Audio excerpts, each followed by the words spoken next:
അപ്പോൾ കൂട്ടുകാരെ നമുക്കൊന്നൊരു എൻഗേജ്മെൻറ്റ് പോയാലോ. അപ്പോൾ ക്രിസ്മസ് ഒക്കെ കഴിഞ്ഞ് നോയമ്പ് കൂടി കഴിഞ്ഞ് ക്രിസ്ത്യൻ പരിപാടികളൊക്കെ റീസ്റ്റാർട്ട് ചെയ്യാണ്, പെരുന്നാൾ കല്യാണങ്ങളൊക്കെ റീസ്റ്റാർട്ട് ചെയ്യാണ്. ഇന്ന് നമ്മൾ പോകുന്നത് മമ്മിയുടെ ചേച്ചിയുടെ മോളുടെ എൻഗേജ്മെൻറ്റിനാണ്. അതായത് മനസ്സമ്മതത്തിനാണ് നമ്മൾ പോകുന്നത്.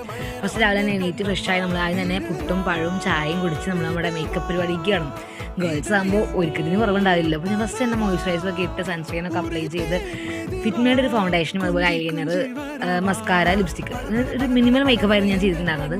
അത് കഴിഞ്ഞിട്ട് ഞാൻ ഇന്ന് വെയർ ചെയ്യുന്നത് സാരിയാണ്, ലാവൻഡർ സാരിയാണ് ഞാൻ വെയർ ചെയ്തത്. അതൊരു സെമി ജോർജറ്റ് ഓർഗൻസ ടൈപ്പ് ഒരു സാരിയായിരുന്നു. ഞാനത് വെയർ ചെയ്ത് നേരെ നമ്മൾ പോകുന്നത് കല്യാണ വീട്ടിലേക്കാണ്. കൊട്ടേക്കാടായിരുന്നു പരിപാടി. ചെന്ന് നമ്മൾ സ്റ്റാർട്ടറായിട്ടുള്ള ഫ്രഞ്ച് ഫ്രൈസും നഗറ്റ്സും കഴിച്ച് ഹാളിൽ ചെല്ലുമ്പോൾ ഫോട്ടോ സെഷൻ സ്റ്റാർട്ട് ചെയ്തിട്ടുണ്ടായിരുന്നു. അതിനവിടെ കുറച്ച് നേരം സ്പെൻഡ് ചെയ്ത് നമ്മൾ നേരെ പോയി ഫുഡ് കഴിക്കാൻ പോയി. ബിരിയാണിയും കോഴിയും പോർക്കാണ് ഞാൻ കഴിച്ചത്. കുറേ വെറൈറ്റി ഫുഡ്സ് ഉണ്ടായിരുന്നു.